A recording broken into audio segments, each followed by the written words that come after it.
L'homme politique Saïd Saadi déclare « La déposition de la statue de Koseila est une agression mémorielle.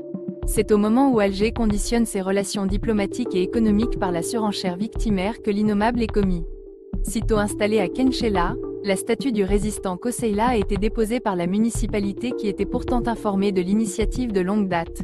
On aurait tort de sous-évaluer la portée de cet affront. On peut, en effet, raisonnablement supposer que ce n'est pas cette instance qui est à l'origine d'une manœuvre qui a aussitôt déclenché des protestations indignées de la part des populations locales et, plus généralement, sur la toile. On est en droit de voir là une manifestation de plus de l'État profond, mue par un fondamentalisme religieux totalitaire, qui a infiltré l'ensemble des démembrements de l'État. La soumission des institutions aux diktats islamistes n'a jamais atteint pareil niveau. Après la mainmise politique révélée par une hégémonie sans précédent sur le monde de la culture, les censures constatées lors du dernier Salon international du livre à Alger en furent une illustration patente. On assiste, à travers cette agression, à une mutilation symbolique de la nation lourde de sens.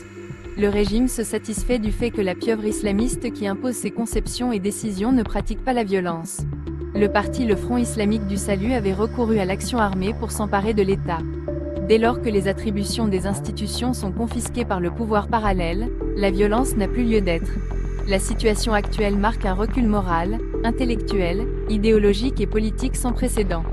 Les récents abus administratifs, parmi lesquels on peut citer les interdictions de cafés littéraires, l'imprimature imposée aux éditeurs, la loi rendant quasiment impossible la réalisation d'un film ou l'arrestation de l'écrivain Boualem Sansal, s'accumulent dans une rancœur et un ressentiment dont nul ne peut prédire les coûts et les conséquences. Réintégrer l'Algérie dans son histoire et le monde moderne exige un sursaut des énergies patriotiques demeurées libres et intègres et combattre l'imposture historique est la mère de toutes les batailles. La statue de Okba Ben Nafa'a trône depuis longtemps à Biskra. Des voix se sont élevées pour estimer que cette consécration construit une partie du passé algérien. Le coût de cette reconnaissance doit-il nécessairement être la disqualification de celui qui s'est opposé à lui pour préserver la souveraineté de son peuple ? Ce que combattaient les nationalistes algériens contre l'ordre colonial, c'était moins le fait que les Européens aient honoré les rites chrétiens que de s'employer à effacer les repères qui les avaient précédés sur la terre algérienne. Il y a là comme une nouvelle colonisation de notre mémoire.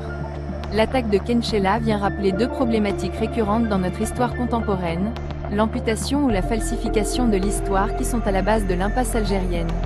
Tant que le débat sur la question nationale, toujours nié, occulté, biaisé ou réprimé, ne sera pas librement et rigoureusement tranché, les diverses contraintes bloquant la cohésion et le développement de la nation demeureront sans solution.